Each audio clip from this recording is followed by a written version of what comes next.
Could the Arizona Cardinals really lose Drew Petzing in the coaching carousel on the heels of an 8-9 season, Johnny? Plus, Jonathan Gannon talks post the Cardinals 8-9 season, what he said and what he really meant. Coming up on PHNX Cardinals now. Wow.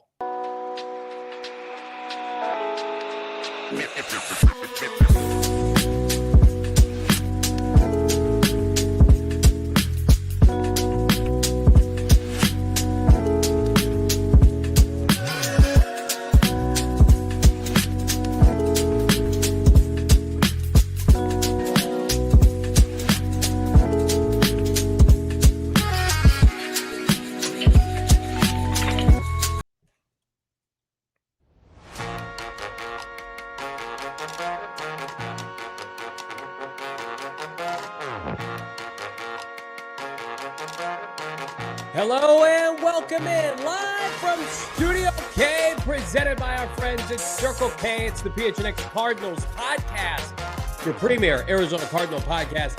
Like and subscribe. Leave us a 5-star wherever you get your programming. I'm Johnny Venerable. He is Brack, Damon, Dawg, producer extraordinaire, live in Studio K on this NFL edition of Black Monday.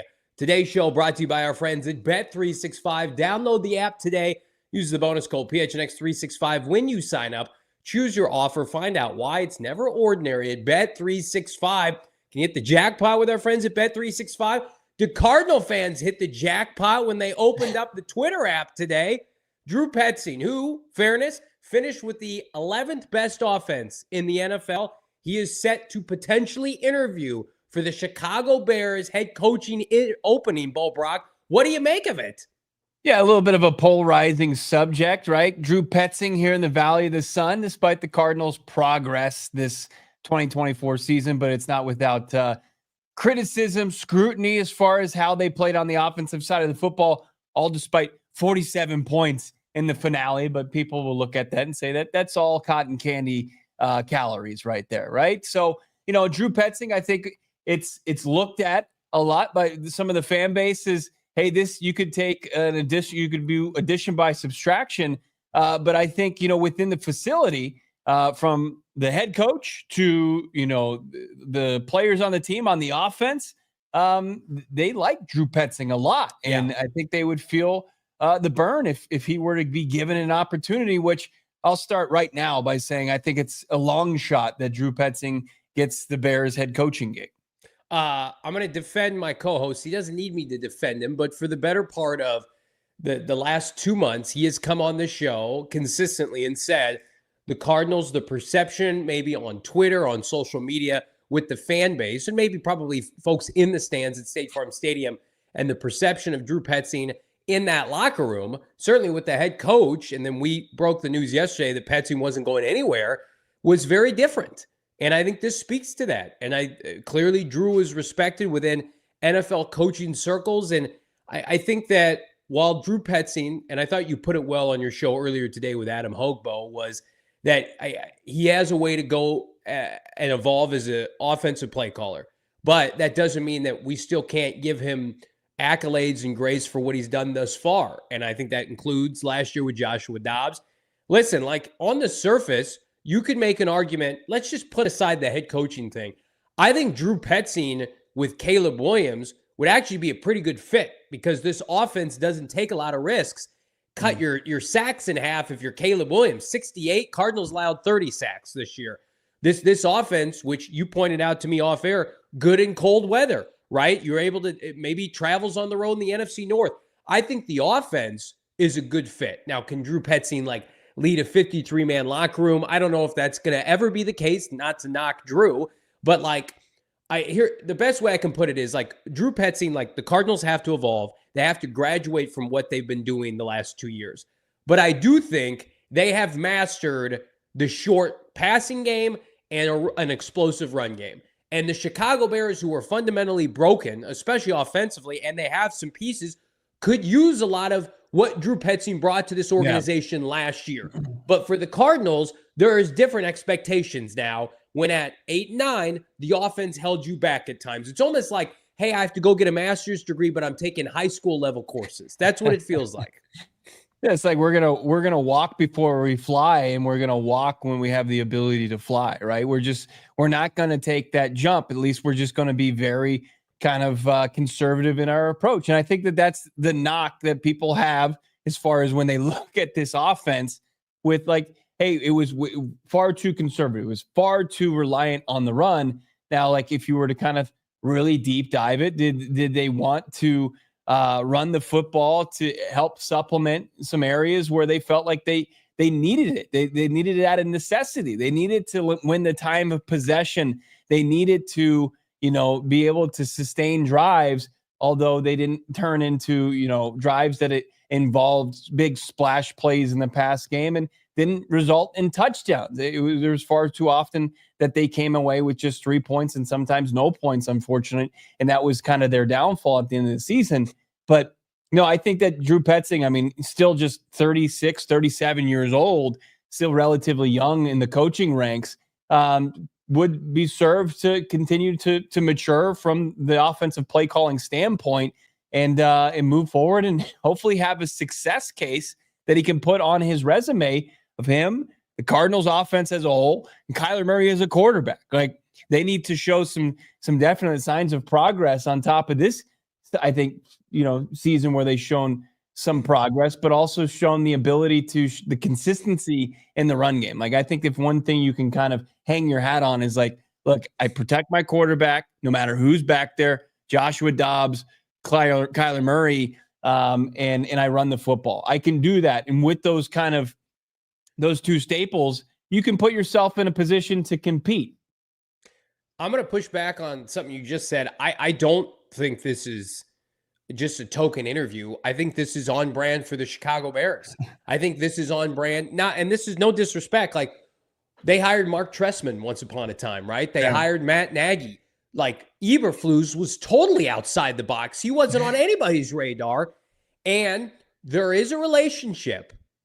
Jonathan Gannon has a relationship with Matt Eberflus. And I'm just trying to connect the dots here. Eberflus has a relationship with Ryan Poles. It's like, well, who can we get? Who is not Ben Johnson that's going to cause Ryan Poles to be like, oh no, is this guy going to force me out? Because that's the talk in Chicago. Is like, is Ben Johnson going to want his own GM, right? Well, certainly Drew Petzing is not intimidating for Ryan Poles long term. And you could sell the McCaskies on, this is a safe choice. Look what they did with Kyler Murray. Look what he did with Joshua Dobbs, right? If it was a different franchise, I would say maybe just token interview. He's getting some reps. I don't feel like with Chicago, you can discount anything, especially with the fact that, it should be predetermined. Unless they get Vrabel, they're going with an offensive guy. So how many offensive guys are they actually interviewing? Yeah. And again, like top 11 offense, and this guy, he actually calls plays. Gannon doesn't call the plays. Somebody else. Like, I saw this today, and initially, like everybody else, I'm like, what is this? And then you start to dive into it a little bit more. If he accepts the interview, because we still don't know if he accepted the interview or not. I would imagine he will. If he accepts the interview and Drew does really well in a room, you've seen that firsthand. What if he gets a second interview? What if we're sitting here in early February and some things start to meticulate? The Chicago Bears are a wild card. Yeah. And this is a guy that can tout the fact that he kept Kyler Murray healthy. He's the only offensive coordinator to do that, and I'll give him credit. Cliff and Keim couldn't keep K1 healthy all season. Petzing's kept him healthy for 25-plus games. Yeah, I get the sense that you're trying to speak something into existence. No, let's do it. You get that feeling, Damon? This is like Greg Bragg's trying to fire Kyle Shanahan. It's almost the exact same thing. Yep. False. This is very I know real. that bit. I've seen real. it. Yep. No doubt about it. Let's do a quick little off-the-cuff exercise, Damon. You need to participate. The reported requests and interviews for the Bears, and I want you to tell me if you would take Drew Petzing over these candidates. I'm not the Bears, though. Okay. I just want what your outside perspective, because our friends over at CHGO, I already saw Bragg's retweeted and said, if you need insight on Petzing, we want to give our 2 cents here. Okay. We'll start right off the bat here with somebody that Damon might have some insight on. Anthony Weaver, defensive coordinator for the Miami Dolphins. Petzing's been a coordinator for longer. I think Weaver is a young coach with a, decent future, but he's been a coordinator for one season. I think it's insane to make him a head coach after that season. So we'll give the edge to Petzing. I don't even read me any of the defensive guys. If you're the Chicago Bears, you can't hire a defensive head coach. Okay, then let's get to the offensive side. Let's look at the offense. You just can't. You can't do it. Mike Kafka. Remember Mike Kafka, who was in the running? Drew Petzing easily over Mike Kafka. Easily. Mike Kafka, Lou Anarumo, finalist for the Cards job a couple of years ago. Thank God Jonathan Gannon saved us from that hellscape. That aged incredibly well for the Cardinals in their choice. Thomas Brown, the interim coach, who reportedly will get an interview. Drew Petzing. Arthur Smith. Oh, Drew Petzing. Easily. Arthur Smith? Have you seen Arthur Smith lately? Yeah. At least Drew Petzing feeds James Conner. Arthur Smith's like, hey, what about Tyson Algier? Let's get this guy in for Bijan Robinson. Arthur Smith, kind of a buffoon. Come on now. With his stash? Oh, man, terrible. Dude, you're making my case right now. Who are these options? I know. I don't know if McCarthy is going to get an interview, if there is a window here. Much better than Drew Petzing. Okay, yeah, for sure. He obviously experienced. I mean, I think you can give him a little credit for how they ended this season and 12 wins and 3 of the last 4. He's a good regular season head coach when he has a quarterback. Todd Monken, the OC for the Ravens. I mean, what he's done with Lamar. Yeah, and he's been around. It looked like a coin flip. Is he bringing Lamar? I mean, it's. How does he interview? I don't know much about Todd other than to Damon's point, he inherited a 2-time MVP. So and then there's the guy that the Bears, in my opinion, you just have to go get is Ben Johnson. You just make that happen. What are we doing? Well, who's making decisions over there? I mean, it makes the most sense, and it's not even close. Everyone knows it. I think this is gonna be closer than people think. I have no sources on that. This franchise, listen. When you look at the analytics, when you're just going with your gut, that's what it tells you? You have to go with an offensive guy. Let's say that Ben Johnson chooses the New England Patriots. Because I'm not, why didn't the Patriots hire Venerable last year? They could hire Venerable last year. Because there was a contract already drawn up, basically stating that Gerard Mayo got the job. Well, yeah, that was a mistake. Yeah, absolutely. I don't know. Okay. Well, what if Ben Johnson didn't want to go to Chicago? What if Ben Johnson is like, what are his options? I mean, he's not going to go. I'm shocked there's only 5 openings. It's the Bears. He's not going to the Saints. They have no quarterback. He's not going to the Jets. They're interviewing Vance Joseph. You've got the Jaguars. I mean, there's only 3 realistic destinations for Ben Johnson. It's Jacksonville, it's Chicago, and it's maybe New England because of Drake May. I just feel like if you're Ryan Poles, I get Mike McCarthy, but again, Mike McCarthy would have more cachet and leverage than you. I see Pete Carroll in the chat. That'd be a good choice. But again, do you feel threatened by that? We're going to find out a lot about Ryan Poles, and does he feel threatened by his next head coach? Or is he really going to put the franchise in the best position to succeed? I just think with Drew Petzing, it's a very Bears safe choice. A guy, he's called plays for 2 years now. So he's an offensive coordinator for 2 years with Kyler Murray at the helm, total offense for not only this year, but last year. They've been in the top 13 in the NFL. And you could make an argument, this kind of offense bodes well for the Chicago inclement weather, for the division, for what they want to be. I have no idea if he is going to accept the interview, if he'll get a second interview, but I think he's got a better shot than half those guys you just read me. Let me add this is clickbait. Let me add one more name to the mix, and you know who it's going to be. Cliff Kingsbury, Drew Petzing. I would go Cliff over Drew. Based on what? Well, he's been a head coach before, and I liked his comments that he's going to change some things based on what he's seen Dan Quinn do. And give a guy an opportunity. And Cliff's got a shelf life. Cliff Kingsbury, though, I mean, through 3 seasons was in line for an extension, went to the postseason. I think you have to be realistic with what the Bears are going to be able to obtain. So, low dog, $5. Yeah, I mean, can Cliff Kingsbury learn from his mistakes and be better for it? I think he can. I'm rooting for Cliff Kingsbury. You see the Schrager report yesterday. Wonder who his source is. Maybe Cliff himself. Water carrying, saying how he's gonna, he's not gonna take just any job because he's getting every single dime of his Arizona Cardinals salary, which is a little bit like that's true. He is gonna get every single dime, but we don't know how much is being mitigated by the Washington Commanders as far as that salary goes. It's not like the Cardinals are on the hook for every single cent any longer. I was just going to say, does anyone work the media like Cliff Kingsbury? Oh, good guy, but he's really good at it. Does anyone have the media on strings like that guy? He didn't play. Everyone loves him. He never played me. Never. No, I fell in love with him the moment I saw him. Listen, he's an easy guy to root for because I believe Steve Keim made him the fall guy. I don't love how Michael Bidwell handled things toward the end. Like, fair or not, at the end of that season when he got fired, he took every arrow. He was up there. No Kyler, he was hurt. Like, I respect Cliff Kingsbury, and I think Cliff and Caleb, even though obviously Caleb had his success to get himself to be the number 1 pick, and then Cliff has had his success this year with Jaden Daniels. I think that's a toxic matchup, like for the NFL. I just don't think it's going to work. I think there's just way too much Superman going on, and I think you need to get Caleb after this season back playing within the structure of a system. I think he would probably benefit, and we'll hear from Jonathan Gannon why he liked Drew Petzing's system for Kyler Murray. Yeah, I got a system right here for you.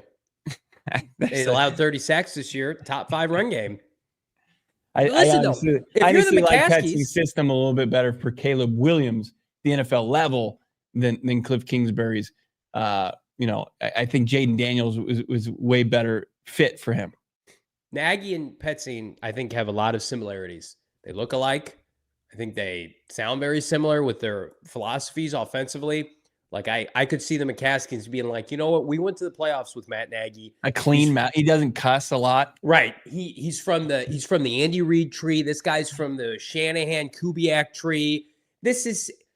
And you can make an argument. The Bears need to go ultra safe conservative for somebody to just develop Caleb, keep the train on the tracks, don't turn the ball over, don't run into sacks. It can't be chaos, right? Hey, Drew, that's Drew Petzing 101.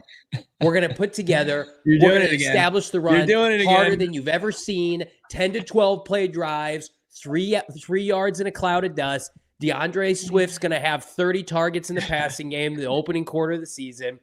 DeAndre Swift's days as a Bear are over. He's done. He's cut. His ass is gone. All right, more fallout from Black Monday Black Monday here in the NFL. Plus, we'll hear from Jonathan Gannon right around the corner. Who you got as your next head coach of the Chicago Bears? Your money on Bet365. Maybe put some shekels toward old Drew Petzing. Regardless, it's never ordinary with Bet365.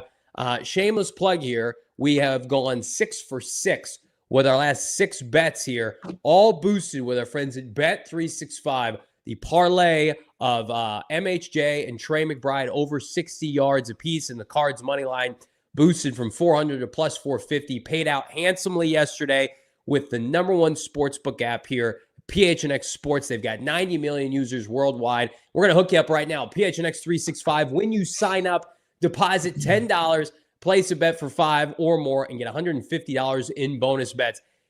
Shed a tear. The NFL regular season is over, but playoff football is here. Make some money with our friends at Bet365. Again, download the app. Bonus code PHNX365 when you sign up. Choose your offer. Find out why, whatever the moment. It's never ordinary with Bet365.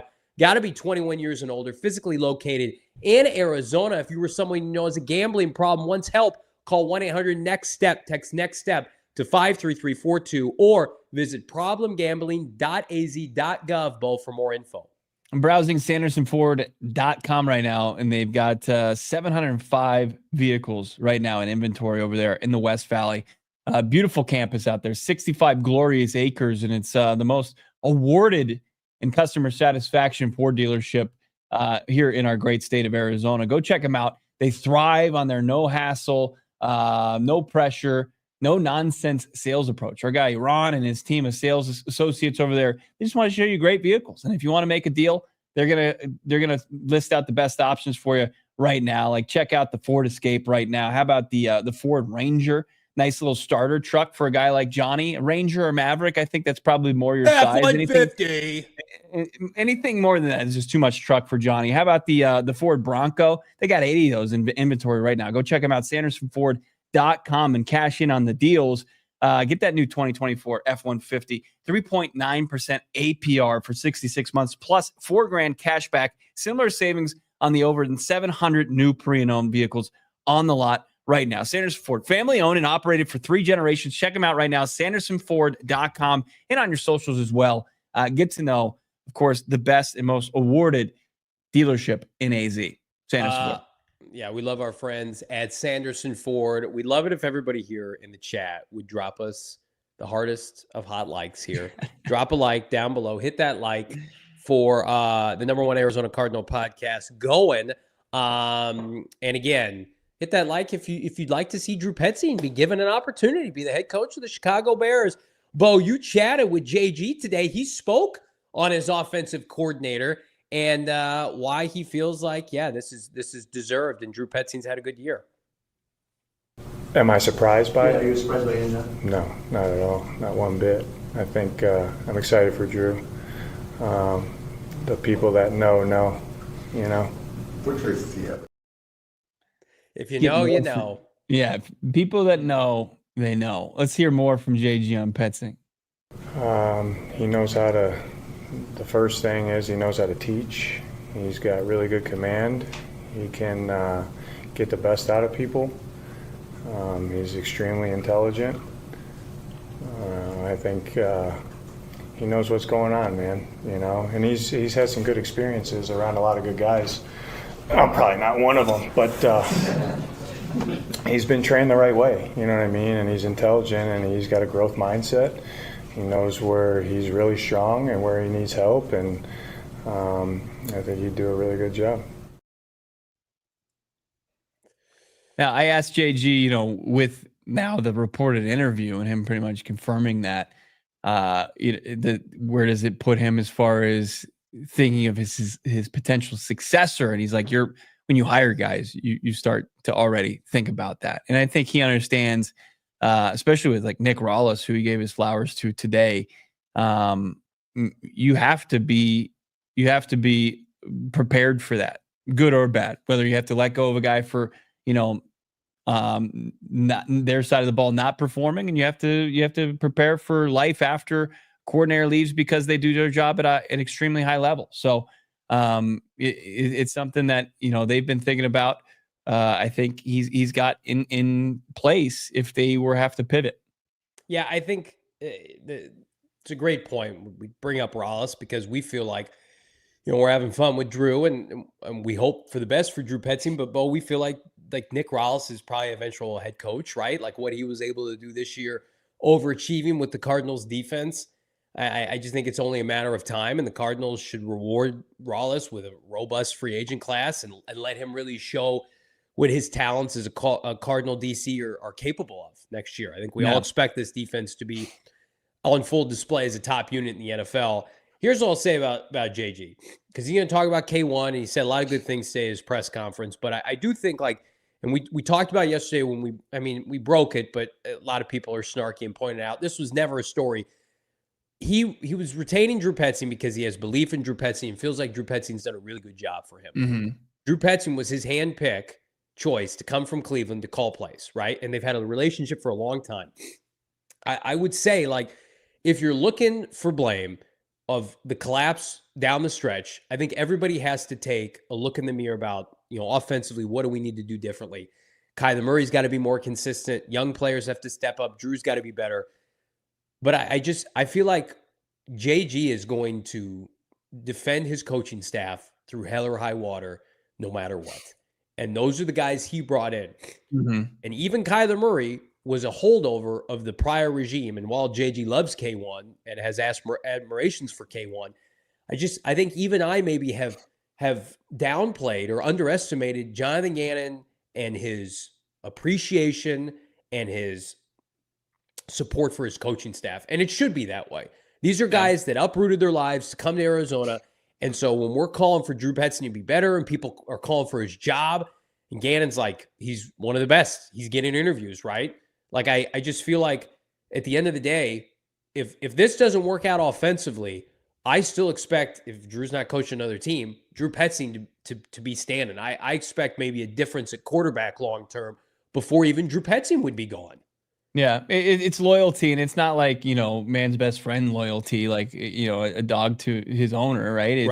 It's more like these are guys that he came up with and guys that he realized are unique and impressive football minds. Yeah. That, when he was building his staff, came first to thought, right? And he chose them over maybe making some splash moves as far as his first staff went. It's like, we're going to go with guys that I know, that I trust, over the guys that, maybe would have a little bit more brand notoriety across the NFL.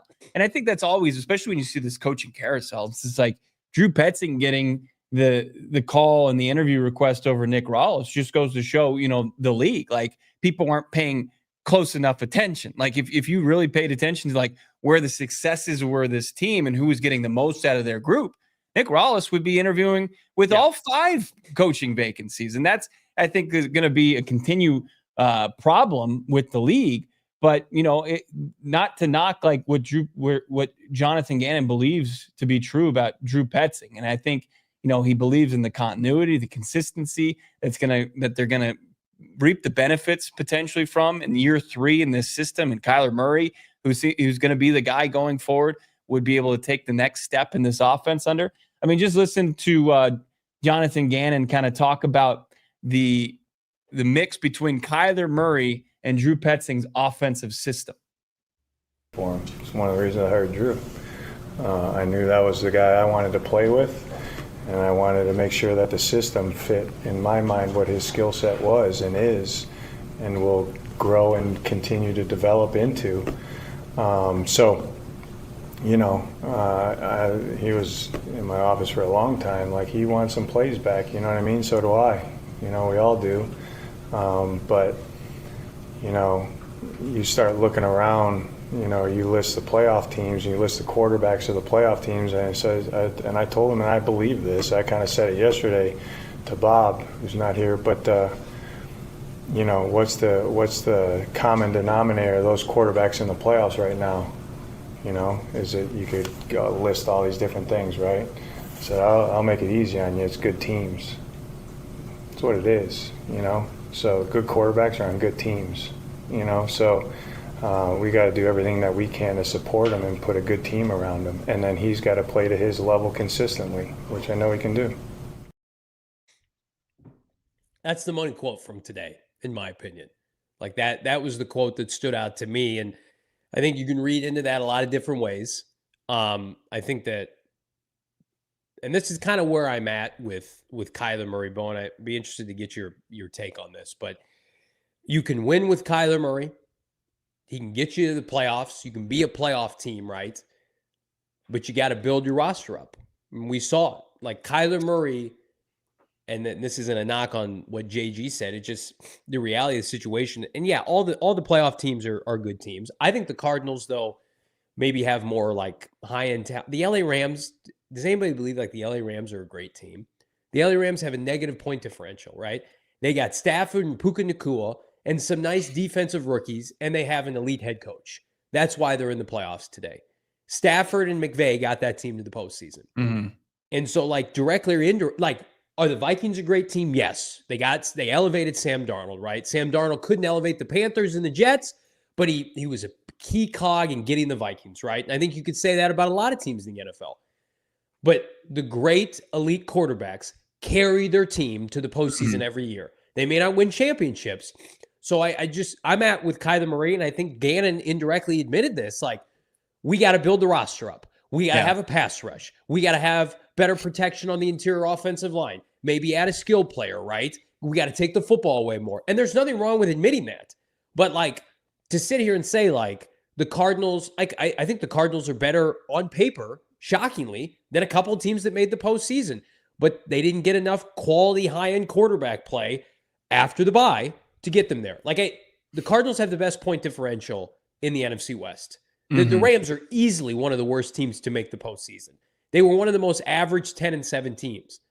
I mean, it is what it is. So I expect them to build the roster up to support Kyler Murray and to hopefully have consistent play to get to the playoffs next year. But like, I'm at the point now where it's like, is he a Josh Allen, Lamar, Mahomes kind of player where it's like, he can carry you to get you to the playoffs every year? No, he's not that. And we have enough sample size now. Right. He's not even at a Stafford level, right? Stafford, as you just mentioned, was just able to do it with, Puka and a good run game from Kyron Williams and some good defensive play, being able to play complementary football in crunch time. And you were looking for, and this was the measuring stick this year to just see what Kyler Murray was made of, because the opportunities were there week in and week out, post bye, even before the bye. And he was cashing in. Like he led the team to what? 3, fourth quarter come from behind wins, right? But then afterwards, you just couldn't buy one. You couldn't buy a fourth quarter comeback win. No. And there were critical mistakes. And it kind of put him, not only did like pour gasoline on the narrative that he couldn't win at this stage in the season, but it also, I think took him out of the running for, another tier of quarterback, where it's just like, okay, we need to continue to build this thing and stay forward here. Now Kyler Murray's going to have to prove to you next year with an improved roster that he can be the guy that can be the quarterback on a winning team. Like that's going to be so important, because if he doesn't, you will see the team pivot. I mean, what's the comp I've been making since probably like early December? I feel like is like, and it's not apples to oranges, but it's like Alex Smith, right? Where it's like you have a ceiling, you build up the team, you can win games, you can make the playoffs, but like championship football, I think is asking too much of your situation at quarterback right now. I think like, hell, man, like Geno Smith won 10 games again this year, and their GM's out there basically giving him the biggest false sense of like, you're going to be our guy next year, right? Like the Cardinals aren't saying that because they know like this is a gradual process. Did we hope that the team Bo was ahead of schedule and was like year 2 playoff team so that year 3 we can be talking about contender? Well, no, turns out year 2, they hit a wall, 500 team roughly, right? So then year 3 needs to be, and we're going to talk about it, you got to win double-digit games. You got to be in the postseason mix, certainly in the playoff mix as a wild card or NFC West winner. But it feels like right now, when you talk about elevating the rest of the roster to help Kyler Murray directly or indirectly, you're just saying like, we have some deficiencies that we have to overcome, and we're going to improve the roster to do that. But Kyler Murray can't carry us, and that's okay to admit. I think that's a healthy thing to come out and say. Right. And like the infrastructure that you could put in place roster wise is that you could get leads earlier in games. You're not chasing points as much as you've been, the last 2 seasons, regardless if it's Kyler or somebody else at quarterback. And you can win games, and it doesn't come down to him having to make a play, but you want him to be able to show the ability to do so, which he wasn't able to do, down the stretch here, which is really unfortunate. Yeah, it's the biggest disappointment with the season because, we put it out there, they're picking 16th, and we don't expect them to take a quarterback, but like, what if they start working out quarterbacks? What if they meet with quarterbacks at the Senior Bowl? Will they sign a quarterback in free agency? Like, those are questions now based on his kind of up and down play, certainly down play post bye. Yeah. This was pretty easy to telegraph. You didn't win a lot of people over yesterday, and the win was a good thing by scoring 4 touchdowns, Bo, against San Francisco. Yeah, look, that's great. It's a good finish. It's really the only option you really had left.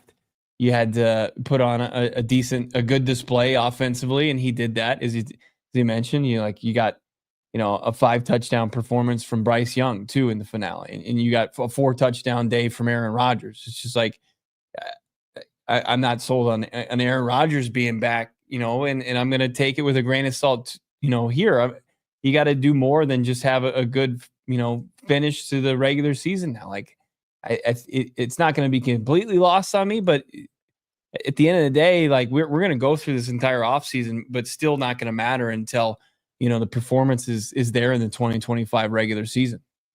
I want to bring up this tweet because I think it really kind of encapsulates all of the concern with Petzing, with Kyler Murray, with all of the above.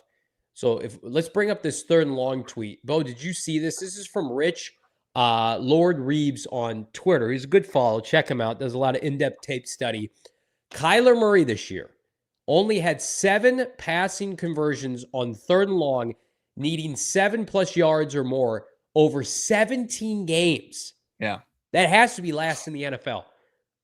The same number as Michael Penix in 3 starts and Dak Prescott, who was banged up in 8 starts. The only one more than Deshaun Watson. And I feel like we had to have been there for some of them in Miami. Like, does that not just kind of encapsulate, like, this is what went wrong with the Cardinals this year? Whomever you want to put it on, if you want to put it on K1 himself, I'm not going to blame you. If you want to put it on the play calling, the Cardinals were dead. They were absolutely dead in the water when you had to throw the ball on 3rd down, certainly 3rd and long. And it really derailed the season. You think about losses to Seattle twice, the Minnesota game, right? Like Carolina in overtime. That's the season right there. I mean, it also proves that even when they were going good and they were winning 4 in a row, like to do it at such a low percentage 7 times in 17 games, even when they were going good, they weren't doing it. They were winning in spite of that. Smoke and mirrors. Yeah. They were able to overcome it, maybe put themselves in 3rd more manageable. But, in the NFL, you've got to be able to convert at that in a much higher rate. Like 7 is crazy. That's an insane stat. Yeah. Nuts. We got more coming up here. Continued fallout from Black Monday, trending up, trending down. Plus, we're going to hear from Trey McBride, more from JG. That's coming up on PHNX Cardinals. Cardinals season is over, but vibe season with our friends at Shady Rays certainly in full effect. Bonus code PHNX right now, repping the Shades, rated 5 stars by over 300,000 people. They've got durable frames, crystal clear optics, making them the perfect choice for your outdoor adventure. Love our friends at Shady Rays. I've got like 4 or 5 pairs myself. They're my favorite sunglasses. I will never go back to a certain name brand product because Shady Rays is right for me. Plus, every pair is just under, I believe, $40 if you use the bonus code PHNX, which is going to get you 35% off. They may be even cheaper than that. Try yourself the Shades rated 5 stars by over 300,000 people. If you don't like them, if you lose them, right? Worry-free 30-day risk it. Help you get a new pair back.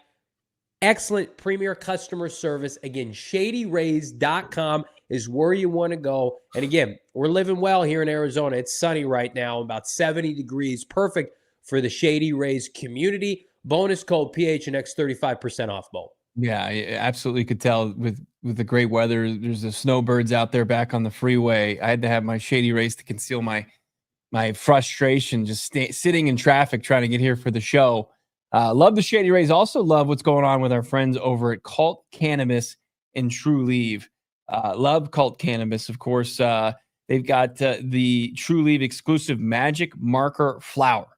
Good flower is hard to find. Let's be honest. And as far as our friends over at Cult Cannabis, they've been dropping absolute fire.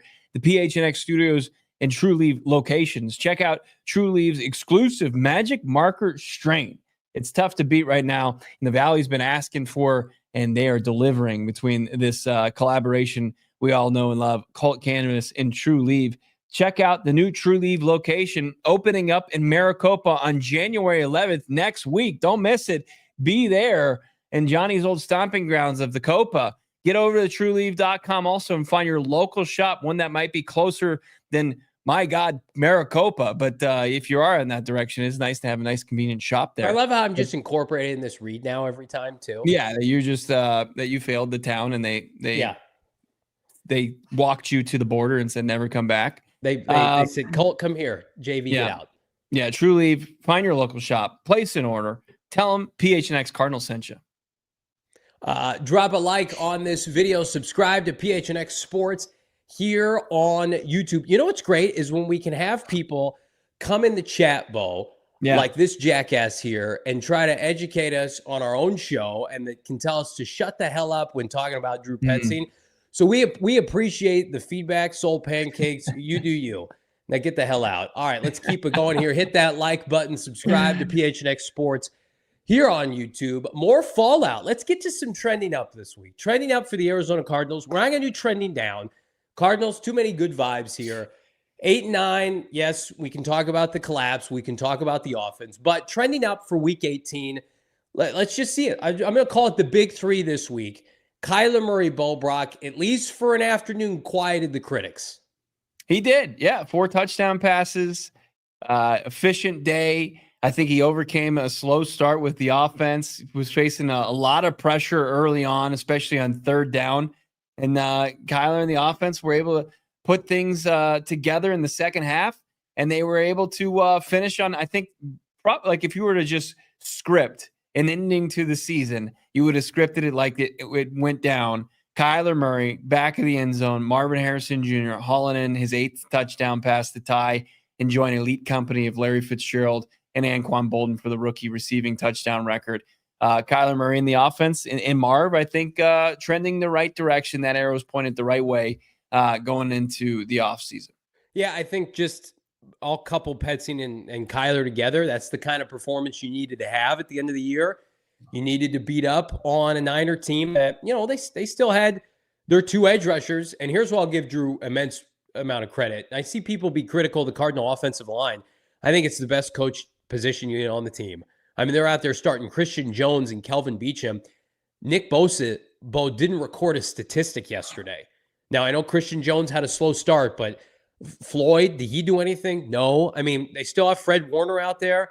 I'm so impressed with the Cardinals offensive line. That's an extension of Drew, and then Kyler Murray, his mobility. So I think the Cardinals offense, listen, I think we mentioned this on the postgame show, and I think it's going to be the theme of the offseason. Get them as many possessions as possible. Shorten the field and get those turnovers in 2025. We saw what the turnovers did against the likes of the Chicago Bears, the Jets, and then yesterday. Shorten the field. Get this team opportunities, and they can put up a crooked number. And then, excited for the return of home field advantage at State Farm Stadium, Bo. It's been gone too long. 6-3 record. Kudos to J.G. Ossenfort for making that happen. Now, if only they would discount their, concession prices, Matt Ishbia style, but maybe that's for another day. But no, 6-3, that's not nothing. Postseason or not, you want to be able, if you're a season ticket holder or just somebody that's like on game time and you're like, I want to take my son, daughter, whomever, my spouse to a game and watch a good product where Cardinal fans are going to be. It feels like the baseline, but that's what JG and Ossenfort had to recreate after it was botched by the prior regime. I mean, things got so bad as far as the score yesterday. You thought that there was just going to be fights breaking out, across the stadium, as Niners fans like to do, whatever stadium that they invade, right? But yeah, they're slowly but surely regaining it. Like the BA days, obviously the Red Sea was rocking. It was unreal. Like you had a game against an NFL heritage team in the Packers, and it was still overwhelmingly Cardinals fans in that game when they won and sent Aaron Rodgers home. If they can continue to kind of chop away at this, they will quickly regain full home field advantage. And you look at next year's slate, you talk about 6-3 in the 9 games, like you got one less home game next year. So, and you hope you don't lose that to one of these stupid international games. Yeah. And you get your full 8. Yeah. That's going to be important to take advantage of that, because you can say what you want about the 2024 Cardinals and what they did and what they didn't do, but they did take care of business for the most part at home. They really did. Like, think about the letdowns at home. I mean, probably the biggest one was Washington, but I don't think you can fault them for losing to the Lions in a tight contest. And then, the game to Seattle obviously was a disappointing one, but for the most part, 6 dubs and a bunch of them were convincing. That's great to see. I mean, they almost beat the Lions. If that interception's called back or not called back, then they probably beat Detroit. God, I forgot about that. I know. Nick Rollis is one of his phantom best. 2-minute warning. They had their full team too. I mean, it's unlike the Detroit team we saw yesterday smack around the Vikings. Like it was Jackson Barton going up against a healthy Aiden Hutchinson. It feels really like forever ago, doesn't it? It was. We were different people. We've grown. We've evolved. Can Drew Petzing evolve? Please, God. 4 Evolve for this 4 in the passing red game. zone too. Like I thought that was, that was key. That was something you wanted to see. And then the one penalty, and then Right. you saw what was going on the other side. Was it 12, 13 penalties? Yeah. I mean, like you can count on, one hand, like could have beaten Detroit, Buffalo, Carolina, should have beaten the Rams, should have beaten the Vikings. I mean, like there are a lot of teams that are like, we're close, but you're not close. You're a disaster, right? Like the Cardinals are close. Yeah. They won 8 games and they had the best point differential. They were in the plus. They were a good home team. They have to figure out how to win on the road. And I think like clearly somebody made this point to me off air, and it's a great point. Clearly, they have figured out a way to beat the Niners and the Rams. They play really well against those teams now, and they got their asses kicked by those teams last year and at the tail end with Cliff Kingsbury. They have solved that Rubik's Cube, at least for now, right? And that was a big measuring stick. Yeah. The issue with Seattle is personnel related up front at the line of scrimmage. And that has to be addressed, not in April necessarily, not right now. Monti Ossenfort has to pay for a new line of scrimmage, specifically defensively, in the month of March. Like the Seahawks are throwing dirt on their quarterback. Go beat him into the ground if they start him next year. Like that to me, like you were out coached. Are you talking about that ringing endorsement that Mike McDonald gave on Sports Talk I wish we Radio had today? that bite. It's such a good bite. It's like, Or yeah, is sure, it- I guess. Yeah, I guess I haven't heard anything different. Yeah, I guess he'll be our quarterback. I think he was like, I don't have any reason to believe he wouldn't be. Claymore saying they only beat the Rams once this year. 100%. They outplayed the Rams in the second game. And you guys remember what the Ram games used to look like? Like, clearly, they are, at bare minimum, a very competent, competitive team with Sean McVay, Daddy McVay, which was not the case. The Rams offense last year, what they did to the Cardinals compared to this year, it's night and day. Nick Wallace didn't let the Rams score 20 points in either game. Wow. And they lost one of those. So, I mean, they blew that game at the goal line. Kyler Murray outplayed Stafford in the second half. Like, they have solved that. And the biggest hurdle getting to the postseason, you have to be competitive in your own division, right? And you got a team in front of you that won 10 games and didn't make the playoffs, right? So I think Seattle just right now was not a good matchup for the Cardinals this year because they had a defensive line with defensive tackles that clearly upset Kyler Murray, and he couldn't maneuver, outside the pocket. And then Geno Smith has always been a problem for the Cardinals for whatever reason. And until they get a competent pass rush, it's probably going to continue to be that way. Yeah. 0-4 against Seattle. That has to change in year 3 under this team, on this new regime, no doubt about it. But positive strides, 3-3 in the division. You'll take that, especially after going 0-6. Like, I mean, like if you would have signed up for that. I mean, it's not the reason they lost a postseason berth. Why'd they lose a postseason berth? They lost to the Lions. They lost to the Vikings. They lost to the Packers. They lost to the Commanders. Yeah. Most of their losses, save for Carolina, were to playoff teams. Whereas you look at what the fraud Broncos did this year. They didn't beat anybody a note minus Tampa, and it's the easiest cakewalk to 10 wins that you can see in the history of the NFL. It's like they played the Browns and the Raiders every other week. Yeah. Like the Cardinals, give them credit. Their schedule was a gauntlet, right? And they beat the teams, save for Carolina, that they were supposed to. Yeah. I think Broncos only beat Tampa. Really? That's it. That's it. Like you look at it. Like early too. It's like week 3 or 4. Yeah. And then they're gifted the 3rd and 4th stringers and Carson Wentz and the Chiefs. It's like give the Broncos credit. They took care of business. They stood on business against Carson Wentz and the Chiefs. Give him credit. Sean Payton, coach him up against Carson Wentz and a bunch of scrubs for the Kansas City Chiefs. You guys see what Carson Wentz wore into the game, by the way? It was dressed like a Peaky Blinder, dressed like Sherlock Holmes. Looks like he's gonna mix you the most expensive cocktail you've ever seen. And at your speakeasy? Your speakeasy. Just missing the safari flap on that fedora, and he would have set it off with the I think you should leave vibes.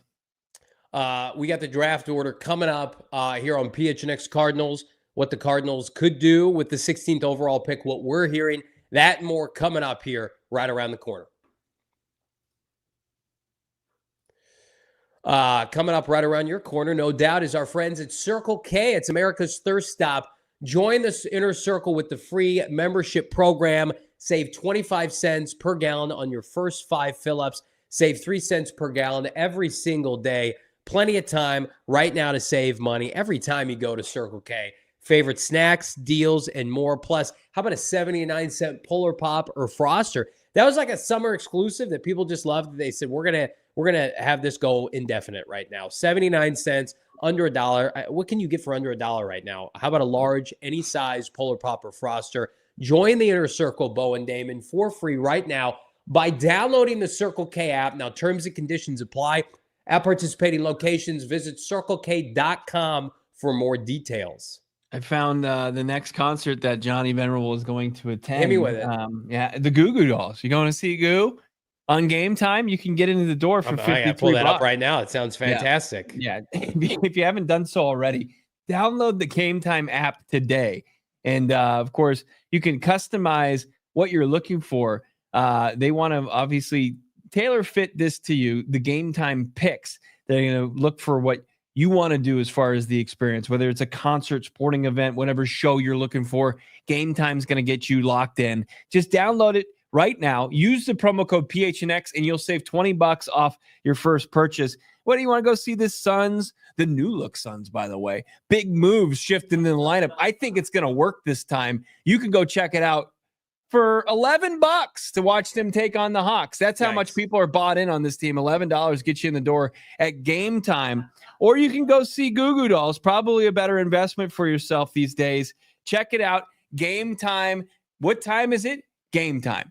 Suns currently being boat raced by the 76ers, Oh, no. 14-5.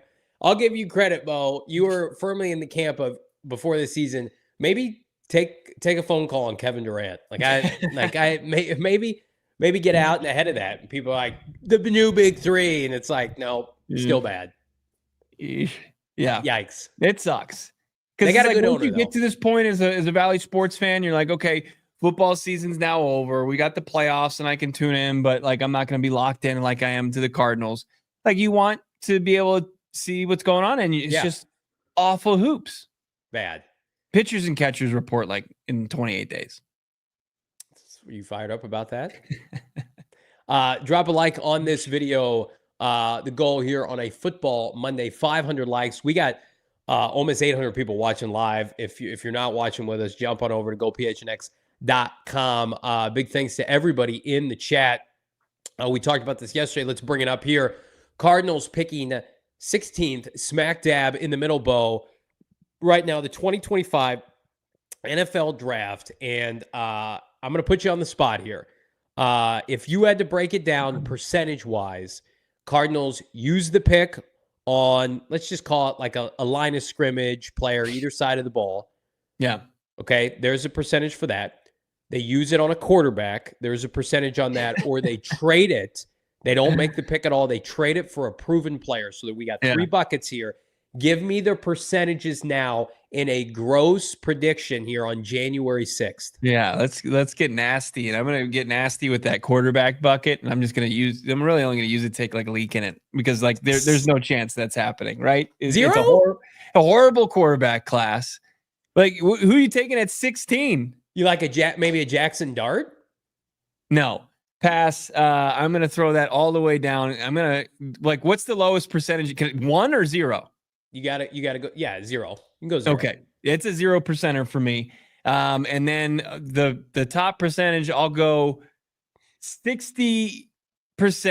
They stick and pick and take a defensive front 7 player or an offensive tackle. Yeah. And then the other 40%, they trade down. Wow. Or up. They trade. Oh, I was talking about like trade it for a proven player. Oh, okay. And they can do that. They just trade the pick. They'll trade the pick. That's fair. They wheel and deal it. I'll go. Oh man, here's what's tough. This is like a cop-out answer. We have a source on this show. They tried to make a big splash at the trade deadline. They tried to trade future picks. They didn't do that. With the uncertainty with Kyler Murray, Bo, I don't think that they can trade future picks, right? Can you get a Myles Garrett, a Micah Parsons, a Max Crosby, whomever, X pass rusher by only dealing picks in 2025? Is that an option in your opinion? Yeah, it's still on the table. I mean, I think that the market has to present the player available and worthy of trading away what is a really valuable asset, 16th overall pick. Like that's kind of the position where you're willing to trade the first round pick. Like it's not high enough. Like if you're probably within the top 12, you're just like, no, we're going to stick and pick, and we're not going to just trade this for a player right now. We're probably in a position roster wise to not be a player away, and we needed to draft and develop or wheel and deal just for more draft capital. And I think that they're just in a position to where they could make sense for them to pull off that deal for a proven pass rusher. I just feel like they cannot be in the business of trading away draft capital beyond this year, given the quarterback class in 2026 and depending on what happens with Kyler Murray. Is that fair? Say that again. I don't think you can, if Dallas says we want pick 16 and your 2026 first round pick, I don't think that the Cardinals can be in that camp. Yeah, that would be tough. That would be tough to like have to make a franchise altering pivot from the most important position in sports, and then like, and we also don't have any our first assets, round. right? Yeah, we don't have our first round pick the next. I think it changes things because I think the Cardinals, with the way Kyler Murray was playing 10 games into the season, would have been more comfortable with that. But then the collapse happened and his play fell off, and now it's like, can we really hedge that much of our future on an unknown? I mean, they're going to go all in 2025. So I think if you could get a pass rusher, and I told this to Damon off air, if you could get a Brian Burns-esque kind of talent, and I don't know if he exists this offseason. That didn't cost a first, though. Right, that you could get for like a second, right? Like, could you get, a pass rusher from Jacksonville for a second round pick if they start over, right? Like the equivalent of Burns. Somebody throw a name. I don't know if he exists right now. We looked it up yesterday too, Bo. Did you know only 11 to 12 guys in the NFL had double-digit sacks this year? It's not that many, but it's the players we all talk about, Micah and Don Reddick. Shut up. Now, did he not get double digits this year? He did not. He had half a sack. You talk about him like he's a double-digit guy. I'm not trading Hey, by assets. the way, our guy B.A. Brian, he pointed out that Hassan racked up another half sack yesterday. Woo-hoo! Congratulations. Huge 2024 full sack in the stats When this you have season. to go to for Hassan. Hassan's introductory press conference, I want you to raise your hand and say, I didn't believe in you, Hassan. And I want you to lock eyes with him, and I want him to dead stare you in his eyes when he says, I'm going double digits this year, because it will happen. Okay. So, in all seriousness, can you get a Micah Parsons for pick 16 and some change, right? I think the price for any of these pass rushers is going to be 2 number ones right now, unless something changes. Yeah, and I think it takes the Cardinals out of it. So I think right now I would go 80%. They make the pick on a front seven player, and then I'll go 10% on a quarterback, 10% on a trading for a proven player. How are you getting one of those guys without tapping into 2026? Yeah, it's a too much of a fine line to say, hey, I'm going to lean heavily that's going to happen. Do need to thank our friends watching PHNX Sports right now live on TV. Obviously you can find us where you find podcasts and other streaming, but if you're tuning in on Samsung TV Plus or Xumo, we thank you. The party continues on. Go to gophnx.com, click the live button up in the corner, and you can continue to watch this show with the rest of the 800 people watching right now. Okay, so the Jaguars signed Josh Allen, the pass rusher, last offseason. He got a 5-year deal, right? Let's say they're like, we don't want this guy. We want to move this guy off our books. We got a bunch of issues. Will somebody give us a second-round pick for him? I think those are the kind of moves Ossenfort has to be willing to make. Calling these teams that are like, we're in a new phase of our rebuild, right? It's just like what we talked about, like what the Bears did for Montez Sweat. Now, granted, he was an impending free agent after this year. It's like, okay, Montez Sweat, new regime, didn't fit the timeline, 27, 28. Like, those are the kind of things that I think Ossenfort needs to be on the lookout for. And I think he will, because then that way it still gives you flexibility with not only this pick this year, but next year to navigate here. We all want to sit here and say Kyler Murray's the guy for the next 5 years, and he's going to play out his contract. Like, after you're year to year now, fair enough. I think Kyler Murray knows that. Kyler Murray's very transparent about, like, I got to be more consistent. So, I mean, everybody knows what's at stake next year. And you heard Gannon, and maybe this is a little nudge to Ossenfort. We got to build this roster up. We got to make it bust proof, collapse proof, so that we can't have another one of these post-Thanksgiving nightmare schedules. I mean, Josh Allen would be,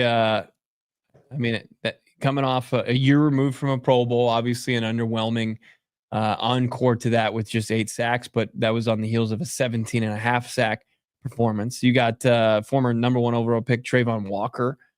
Be an interesting team to kind of sniff around, right? The cupboard's not bare. They could part with one. Yeah. So, we'll see what what presents itself this offseason. But I think we're all in agreement. Like, Ossenfort, I don't think that there's any logical reasoning for not being aggressive. Like, I think that you have a good foundation in place, and you've got some guys to fill in the spots, the in-between. Yeah. Now you've got to upgrade, especially on the defensive side of the football, some premium positions, especially up front. Like, it's just, you have to find that, because like, you can like be in the middle somewhere, and that's fine, and that will get you close. But where it can take you by getting one of those guys that can consistently pressure the quarterback and get home, that's something that the Cardinals have been missing since Chandler Jones and Hassan Reddick. Yeah, I think we see it in the chat. Flush the position group, flush the defensive line. I mean, like, this is with respect to the guys that they put out there. They were not starters. They were not guys that should have been playing as much as they did. They got worn down at the end of the year. Zaven Collins, Dante Stills, Baron Browning, these guys that have a place, but they have limitations to what you can do if they're stretched out over 17 games, and that's what we saw. Those are rotational depth pieces. Like, you can make an argument right now based on where he was drafted. Darius is a starter. The rest of the group, it's like, who should really be starting on a team that is trying to break through? Yeah. Zaven, Dante Stills, Baron Browning and his 2 sacks, Like, I see an avenue to upgrade at 3 spots, because I'm not selling my Darius stock. I think he's going to be great. He's going to be healthy. He was awesome in training camp. He just wasn't healthy this year. At least he got some experience. Limited but every practice. I mean, according, he was on the injury report every practice. This was post, coming back right? for a month. No, I mean, because when you look at it, it's the meme, right, where the lady looks, she's like in disgust, and then she's like intrigued afterwards. Like, that's what you look at the current collection of current Cardinal front 7 players, like Zaven Collins as complementary piece, supplemental pass rusher, does the other things that Jonathan Gannon and Nick Rollis want from their outside linebackers, but you add somebody that's going to get after the quarterback consistently, then you've got what you want, like the makings of a really solid defense. You have Darius Robinson, as you mentioned, that it showed some signs, especially as you mentioned in training camp and flashes since his return. But you add a player in the interior of that defensive line next to Darius Robinson, and then you're cooking with grease, man. Then it's looking a lot better. And then way better. Those supporting role guys, and we'll see what they do with them. You mentioned Dante Stills, and tip of the cap for him for another solid sophomore season as a 6th-round pick.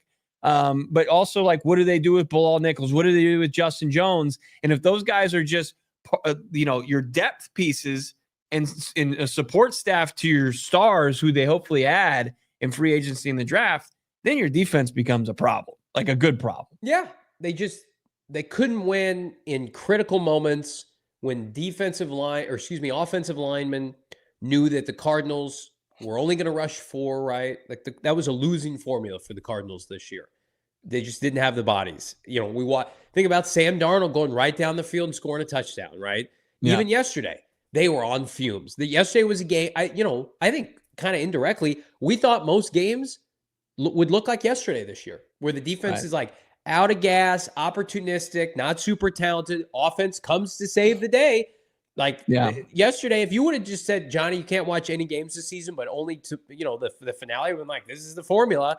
But it wasn't really. Yesterday was kind of an anomaly. So kudos to Nick Rallis. Reward him with some talent defensively. For sure. And like, I got to credit, Jess Root for Cards Wire, who's brought this to the attention of myself. And I was in the conversation with him and Donnie Druin, like before, like early in the season, like the Cardinals were very rarely rushing much more than 4 a game. Right. And they were getting picked apart and it was tough. And I think they were just trying to survive and, on run defense, which was struggling early on.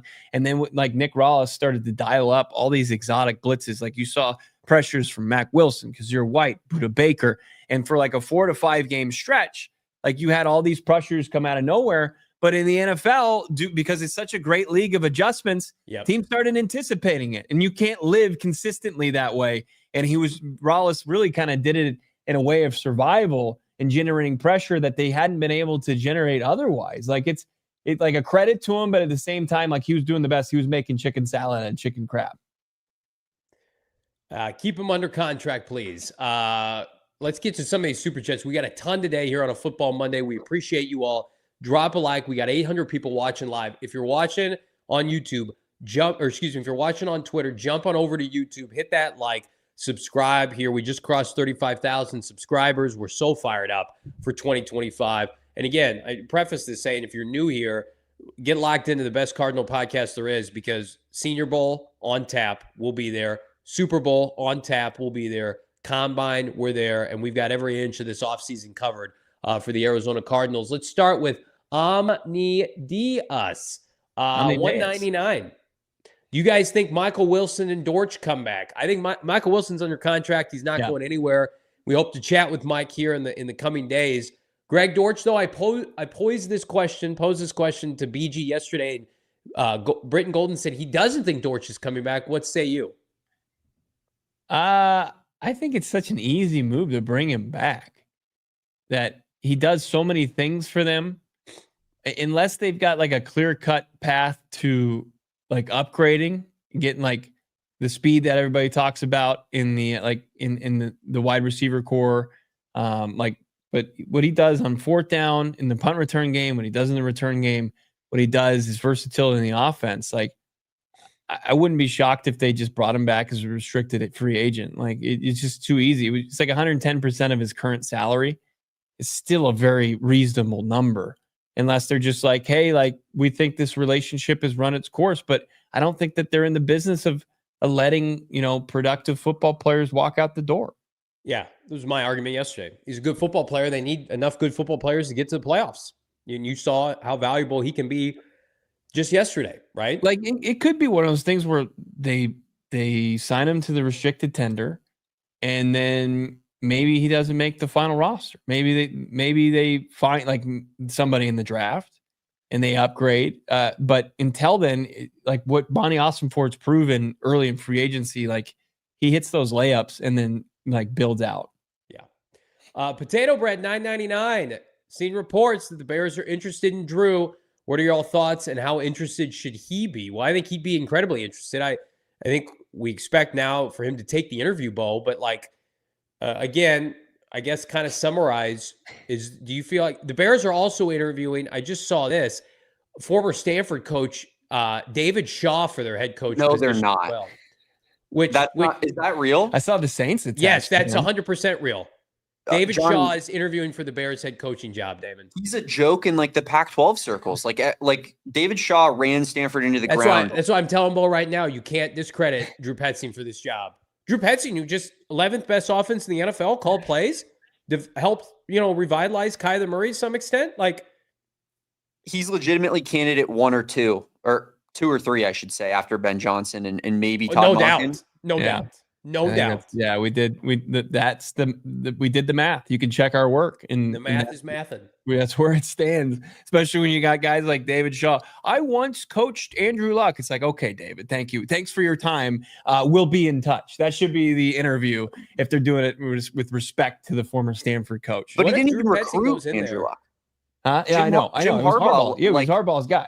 Completely set him up for success, and then he just ran them into the ground. That's unbelievable. What if Drew Petzing crushes the interview? Hey, make sure to get this out, because when we do get Michael Wilson on the show, we can't be saying this stuff about David Shaw, who I'm sure recruited him. I love David Shaw. Good for him. Drew's a great guy. Baharo 3, $2. You guys are But they disgusting. just put that in context with what the Bears are doing. Drew Yeah. Petzing, will you admit right now, Bo, Petzing is in the upper tier of the people they're interviewing? That's good. No, I'm asking you if you consider it to be that. Yeah, I mean, I just think that when it comes down to being a head coach, I think that there's some things that Drew Petzing still has to mature at the NFL No level doubt. into. Like, I think he's as far as like a bright offensive line, I think, incredible offensive resource, a great teacher, as Jonathan Gannon said. Like that's all great. But as far as like leading men, like you're going to go against Drew Petzing and then Dan Campbell's on the other sideline, or KOC's on the other sideline, or that he's going to face twice in a season. Like who are you just going to logically give the edge to? Drew Petzing's how old? 36? Like 36 or 37. Matt Nagy was like 38 when the Bears hired him. Just saying. All right, Baharo number 3, friend of the Are you program. going to make a case for him or against him by bringing up Nagy? No, the Bears hired the McCaskies. You're right. That That is the true like Charlie Kelly wild card of this. The McCaskies calling the shots here, and Ryan Poles really trying to. I mean, safe. Yeah. David Shaw, that's safe. This is buddy. This is Stanford buddy. $2. Tip Benson over Bucky Irving and Jalen McMillan is gross. I mean, like, I like Trey Benson. Baharo, I think you can do the math, my guy, and you've done it.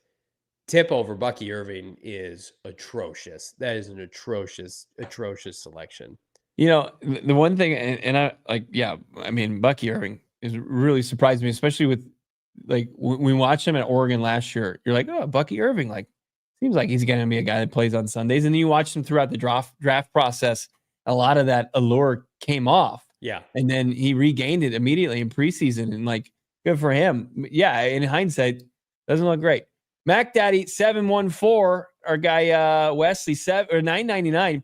Greatest season of coverage, boys. I'm just a little upset in the effort and consistency we had yesterday. Where were the fake punt and throws downfield the last 4 weeks? Almost felt like they were playing loose yesterday. Loose, free.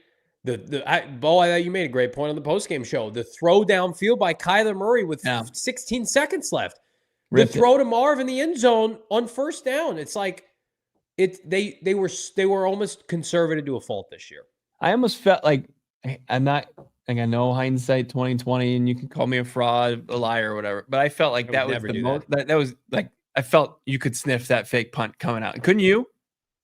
No, we were. I think it caught me off guard a little bit. You were making a hot pocket in the studio. What I was doing? Maybe having some peanut M&Ms, hanging out with my guys.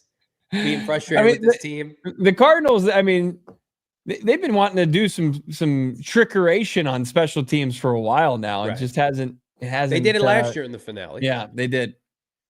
PR Mac, $5. Reality is we just want a competitive passing scheme for every game, and that includes when Connor is playing. I thought we brought up a point on the postgame show yesterday, PR Mac.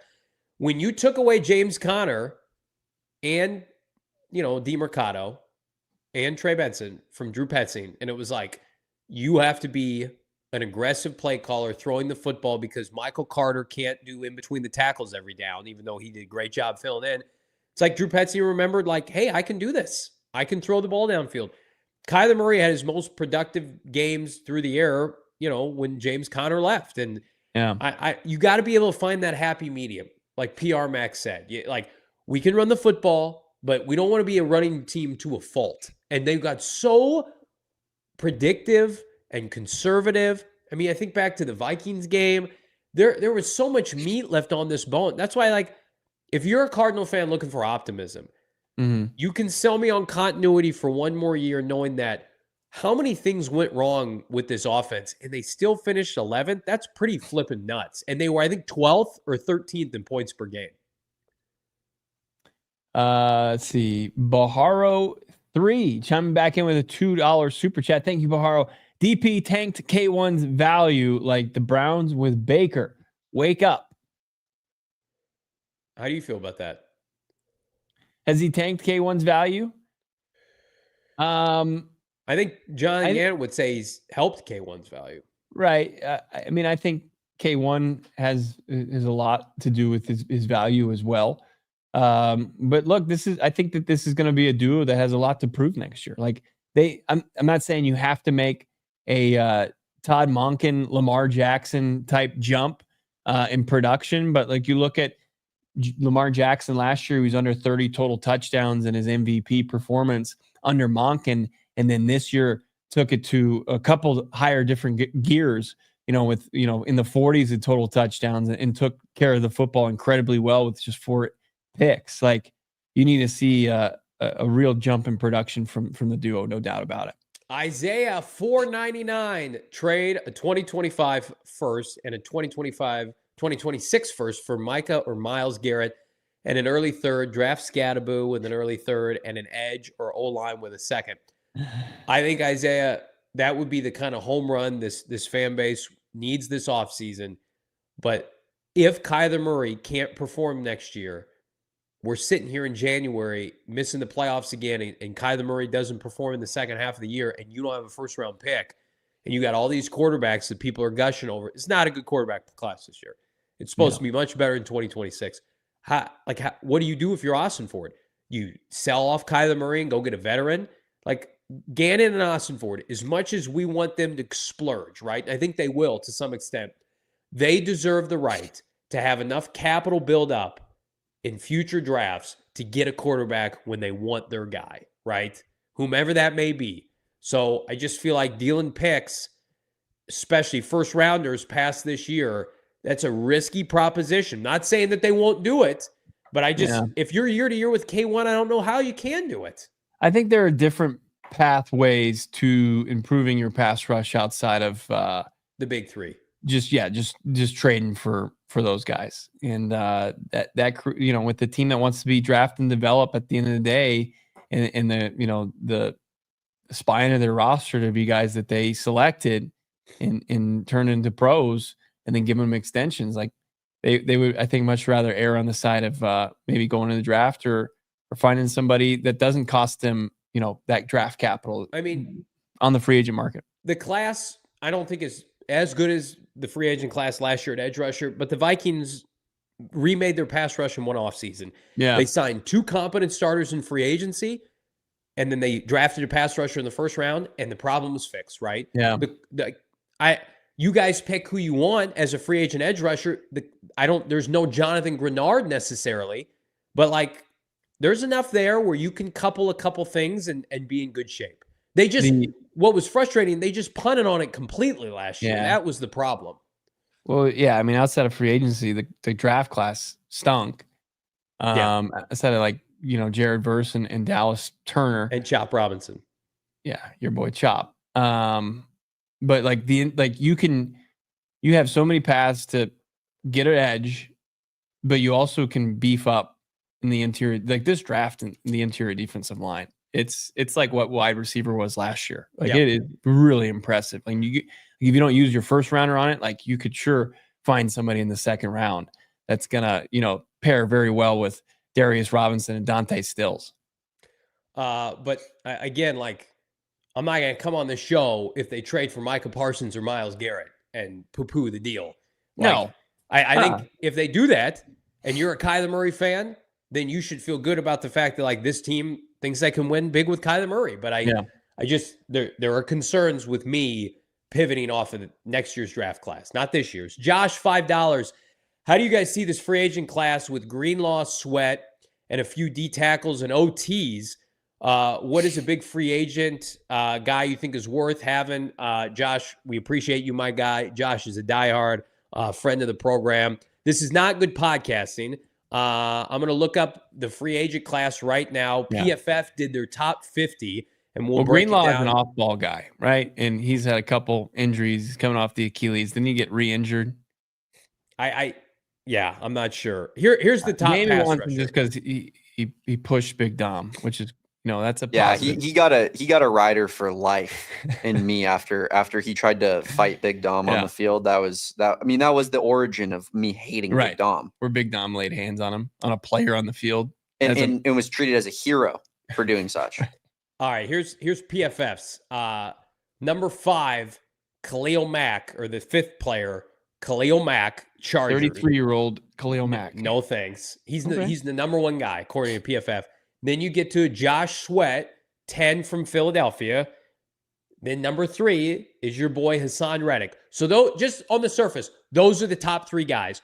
Yeah. Khalil Mack, who's 100 years old and misses games.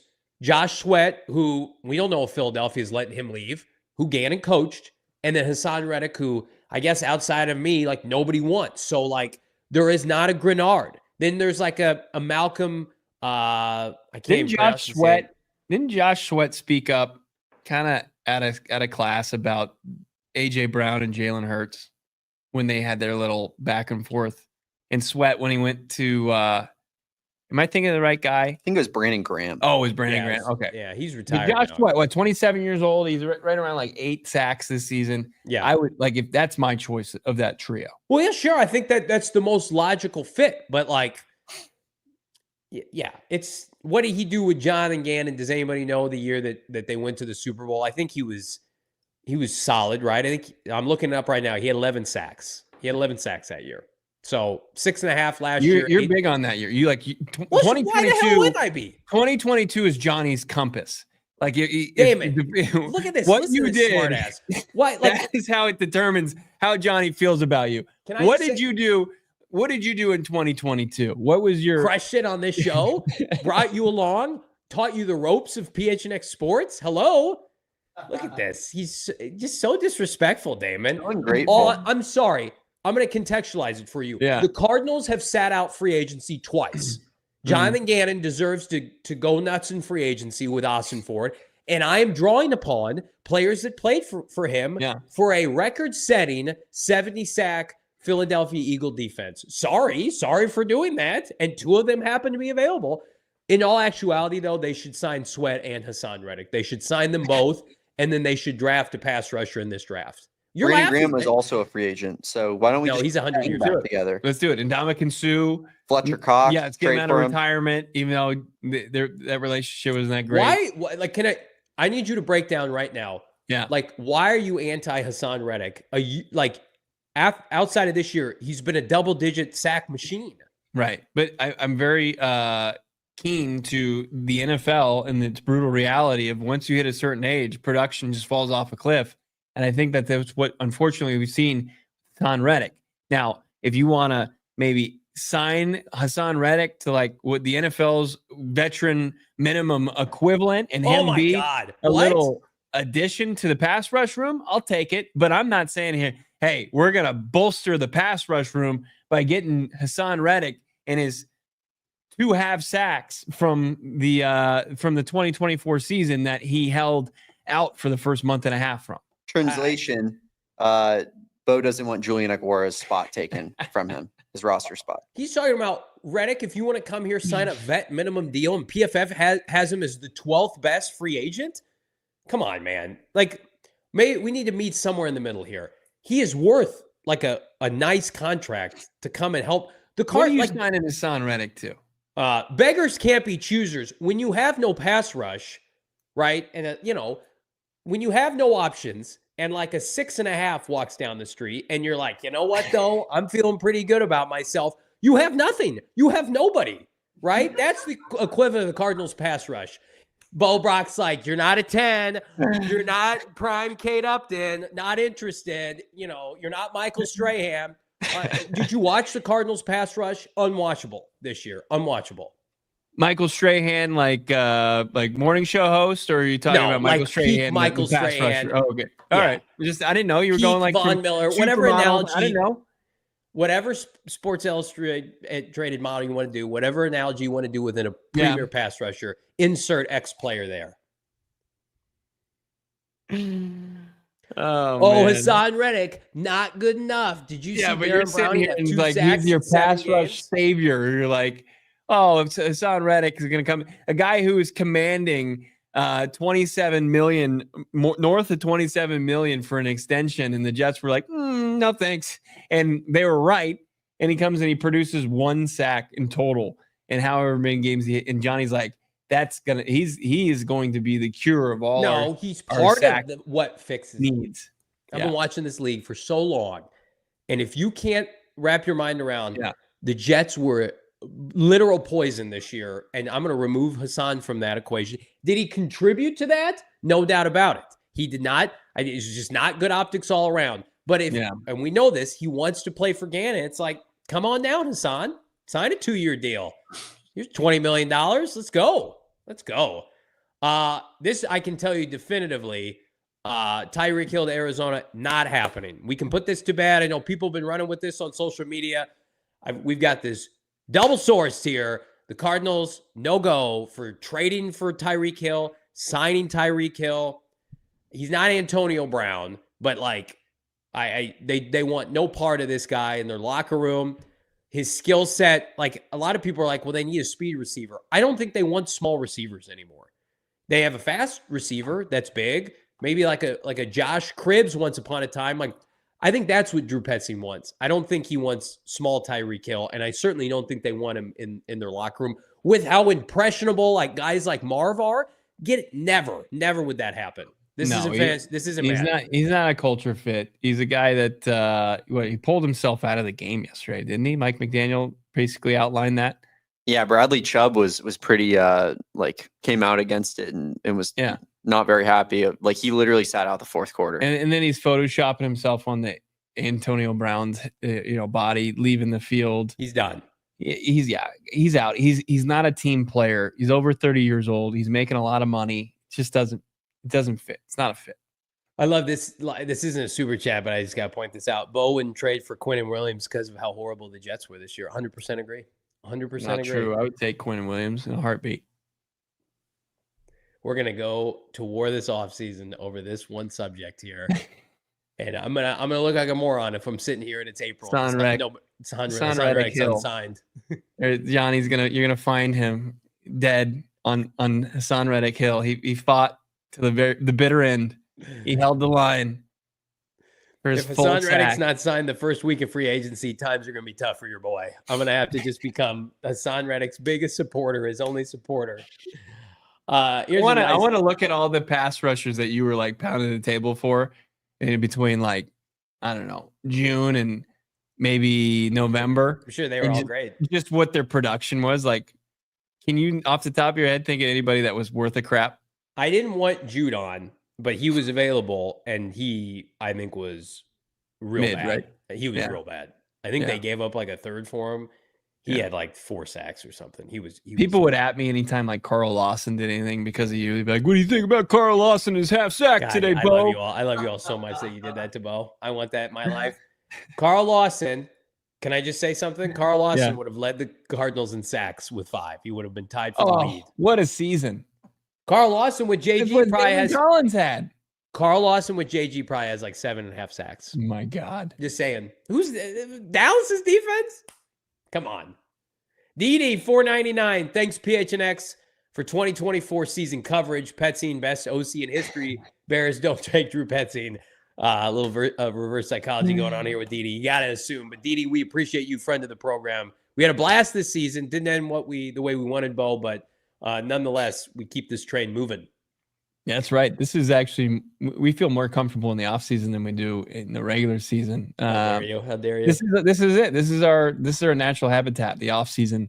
This is where we get to work. This is where the real dirty work is done here on this podcast. If you're interested, Bo, Yannick Ngakoue finished the season with 5 combined tackles and 1.5 sacks.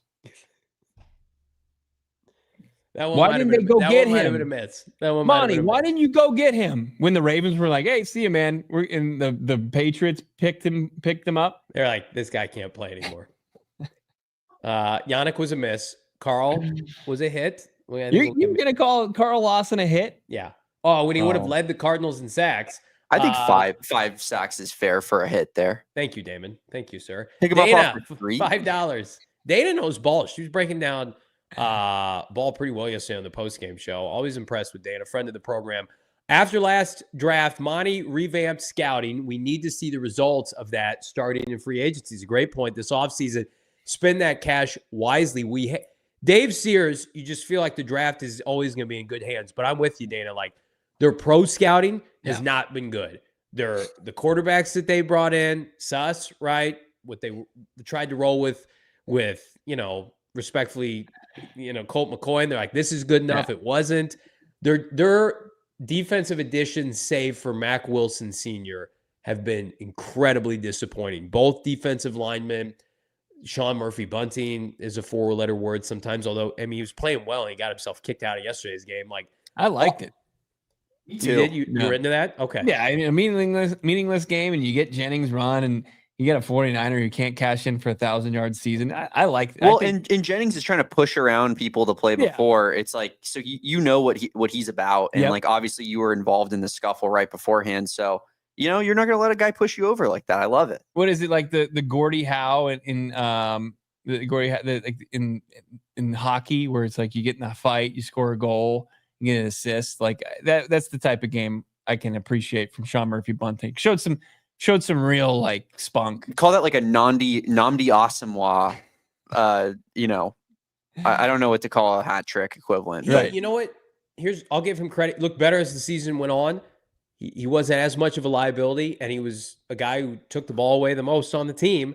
Yeah. What will he do with a pass rush? But I'm so turned off by how they attacked the line of scrimmage last year. That will always be the issue. But like, their offensive line additions were good. Jonah Williams is probably done, but Evan Brown was great, and Yelda Froldholt was great. So they got a blind spot right now for pass rusher they got to fix. Well, and like Gannon was asked today, like who he saw the most growth from, or what position group he really kind of appreciated when it was all said and done this season. He said, my baby, the defensive secondary. It's like, and like the players that they have, and I talked to Garrett Williams today too. Like you lock up Buddha. You had Garrett Williams, who's an ascending player already. He's a star dog player. At probably one of the best at his position, the slot corner position.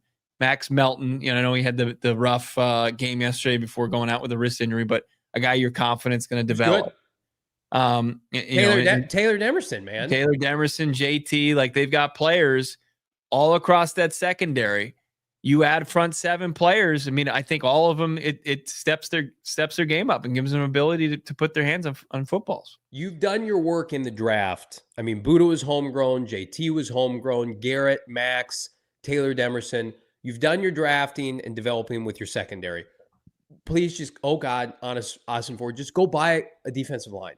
Do what you have to do. Like, teams do it every year, and it works. I know I brought up the Vikings. Like, so many of these teams in the NFL that take the next step, they're in the free agent market, and they're signing complimentary cornerstone defensive linemen to help them get to the next level.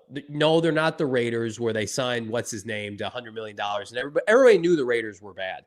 But, like, find that sweet spot where you're like, this player can get us over the hump. Now, what are you giving Josh Sweat? Like, are you giving him the Grenard contract? If, no.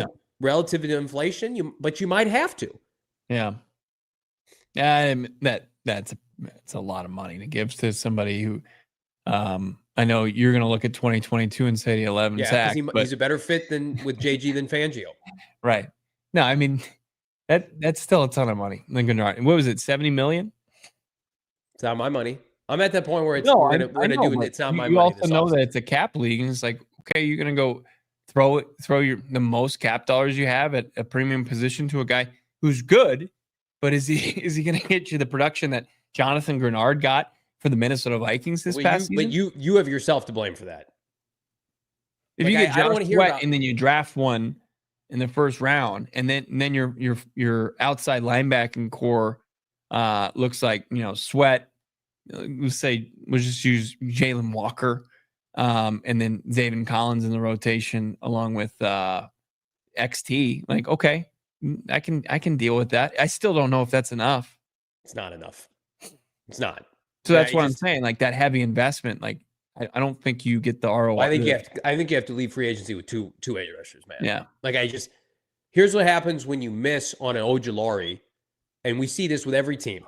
You miss on a prospect that you take high, you then have to bite the bullet and go in free agency and overspend on a player to mask that miss. We see it with teams with quarterbacks, wide receivers, offensive tackles.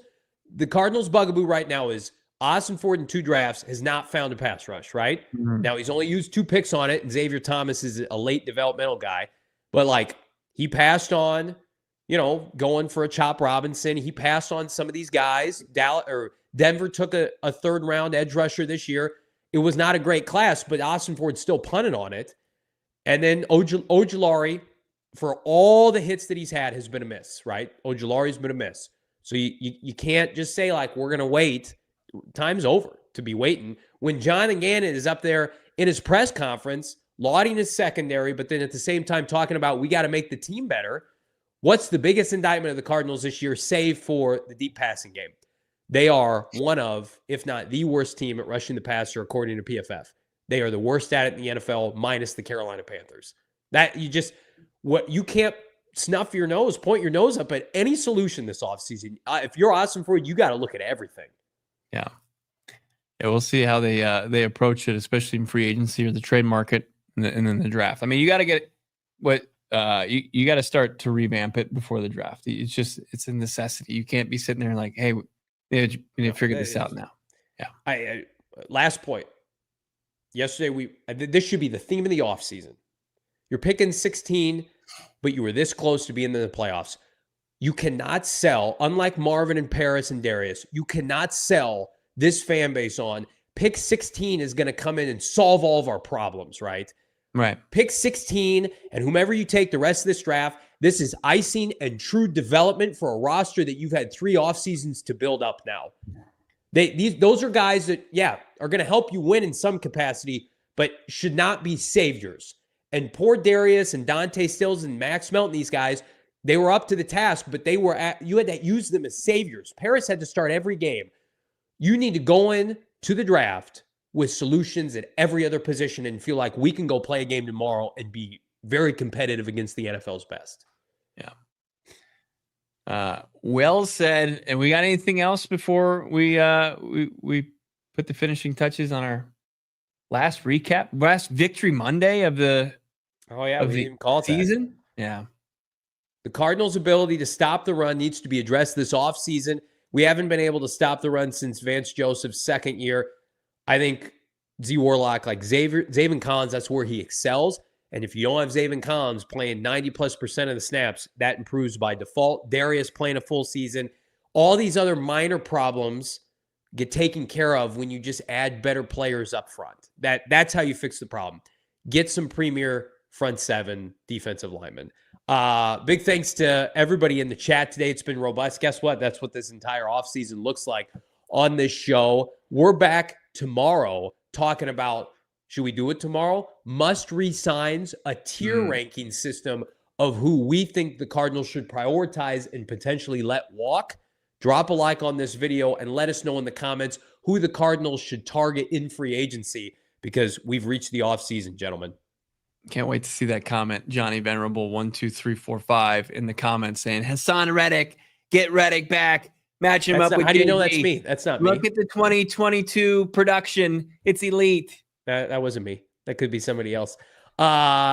Big thanks to our guy, Damon Dawg, Bo Brack. I'm Johnny Venerable. We appreciate you all. We're just getting started here. Don't go anywhere as we continue to crush the offseason. As Bo mentioned, this is our safe space here on PHNX Cardinals. We'll see you on a Tuesday. Peace. We all silly like the mayor.